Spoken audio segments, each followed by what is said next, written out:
আগে যদি 100 টাকা চাঁদা দিতে হতো, এখন 200 টাকা করে চাঁদা দিতে হয়। এই হলো আমাদের নতুন বাংলাদেশ। এই যে মিলন সাহেব, আপনি যদি আপনার সন্তানকেও বলে থাকেন, এই বক্তব্যের জন্য আপনাকে নিঃশর্তভাবে ক্ষমা চাইতে হবে। এখনো সময় আছে, ছাত্র সমাজের কাছে আসুন। এই ছাত্র সমাজ আল্লাহ ছাড়া কাউকে পরোয়া করে না। মিলন টিলন আমাদের দেখায় সময় নাই। আপনি বিএনপির একজন কুলাঙ্গার, আপনি কোন সভ্য সমাজের বসবাসকারী নয়।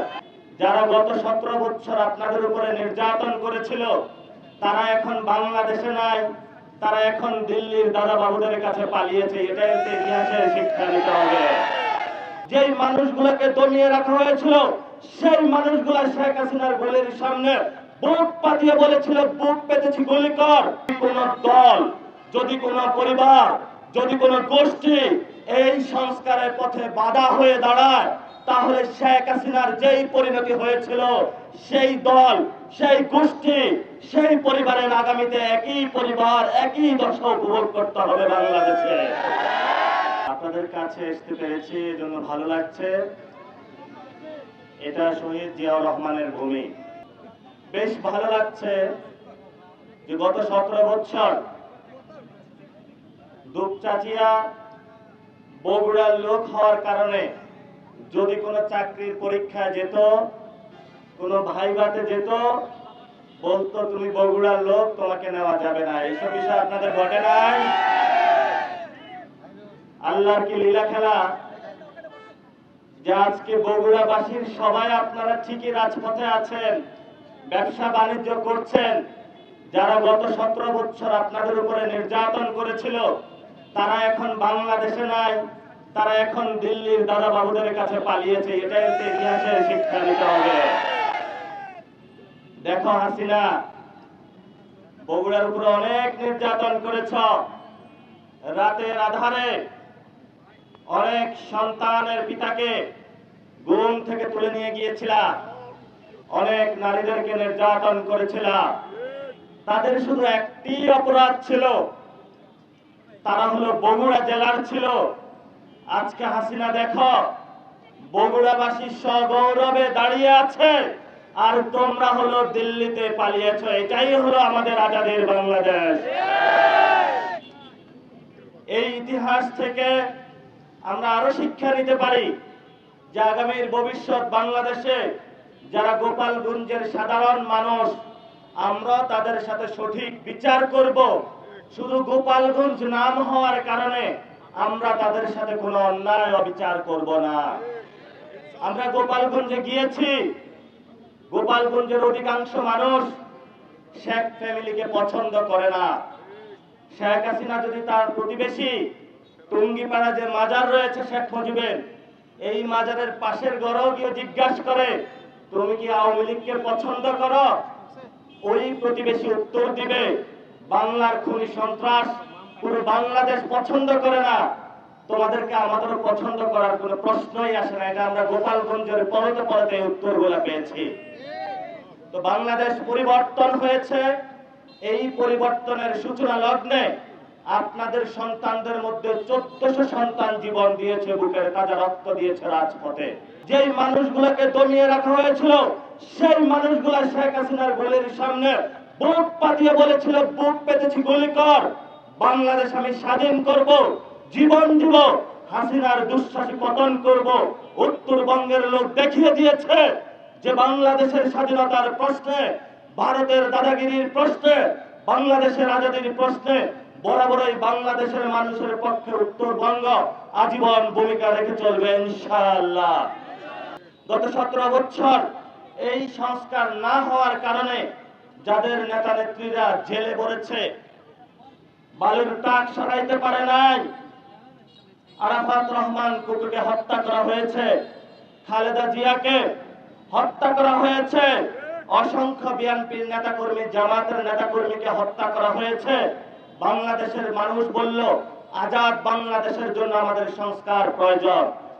তারপর একটা গণভোট হলো, সেই গণভোটে আপনারা সবাই ভোট দিয়েছেন এবং সেখানে 70% মানুষ গণভোটে হ্যাঁ পক্ষে ভোট দিয়েছে যে আমরা বাংলাদেশটা পরিবর্তন করতে চাই, কারণ আমাদের 1400 ছেলে জীবন দিয়েছে, অসংখ্য সন্তান, কেউ পা হারিয়েছে, কেউ হাত হারিয়েছে, কেউ চোখ হারিয়েছে। কিন্তু নির্বাচনের পরে আমরা দেখলাম অন্য লীলা খেলা।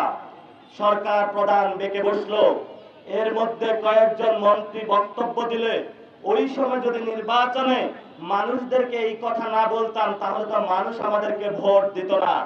তা আপনি নির্বাচনের পূর্বে এক কথা বলবেন, নির্বাচন পরবর্তী আরেক কথা বলবেন। একে আমরা বলি বাংলাদেশের মানুষের সাথে স্পষ্ট প্রতারণা।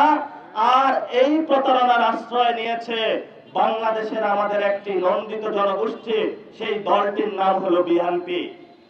আমি দুঃখ প্রকাশ করছি বিএনপির ভাইদের কাছে, আপনারাও তো ভোট দিয়েছিলেন, তাহলে 70% কোথায় থেকে ভোট আসে সেটা তো আপনাদের কাছে প্রশ্ন রেখে গেলাম আমরা। তাহলে আপনি ভোট দিয়েছেন, আপনি রায় দিয়েছেন, সে রায়ের পরে আপনি কেন এখন উল্টে গেলেন যে বাংলাদেশে কোনো সংস্কার হবে না?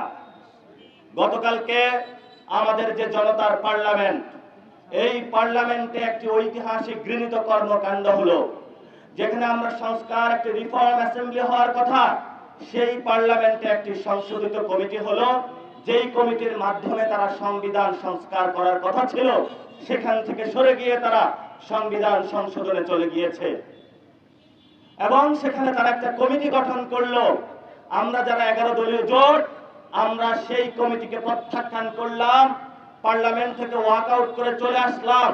এবং আমাদের 10 বিভাগে 10টি মহাসমাবেশ হচ্ছে, যেই সমাবেশে আমরা গণভোটের রায় বাস্তবায়ন, সীমান্ত হত্যা বন্ধ, ভারতের আগ্রাসন বন্ধ, বাংলাদেশের জনজীবনের প্রতিনিয়ত যে সমস্যাগুলো রয়েছে, বিদ্যুতের সমস্যা, পণ্যের ঊর্ধ্বগতির সমস্যা, ইনফ্লেশন সমস্যা বা মুদ্রাস্ফীতির সমস্যা, এগুলো বন্ধ করার জন্য জনদুয়ারে যাচ্ছি দিন দিন।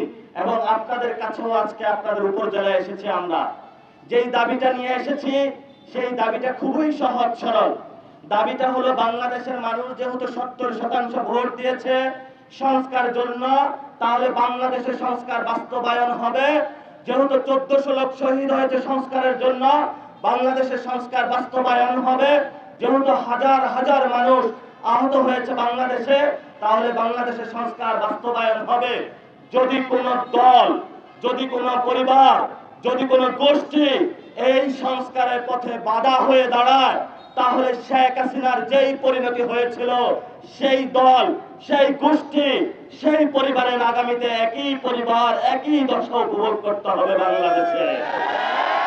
গত 17 বছর একজন ব্যবসায়ী ভাই অনেক কষ্ট করে ব্যবসা করেছে। শেখ হাসিনার গুন্ডা বাহিনী, যুবলীগ, ছাত্রলীগ তাকে ব্যবসা করতে দেয় নাই।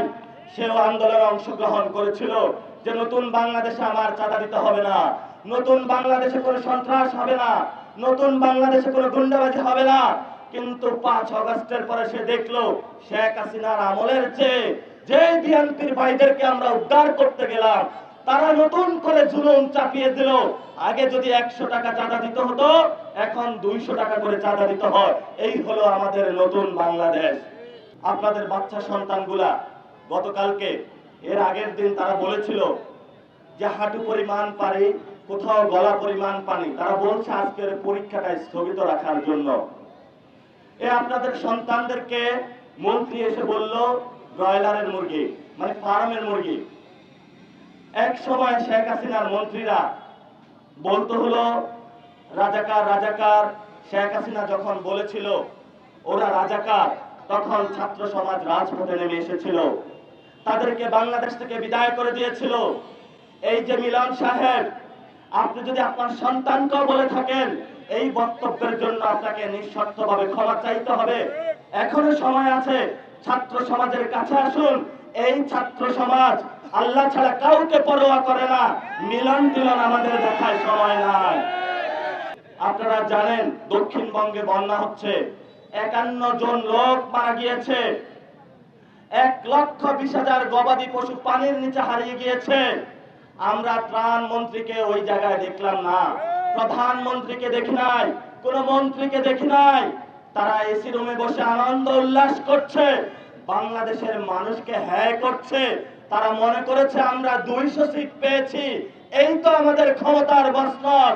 যেই জনতা ক্ষমতার মস্তদে বসাতে পারে ওই ক্ষমতার মস্তদ থেকে টেনে হেসে আবার নামাতে পারে, এটাই হলো বাংলাদেশের জনগণ। আজকে আপনাদের দুপচাচিয়াতে এসেছি।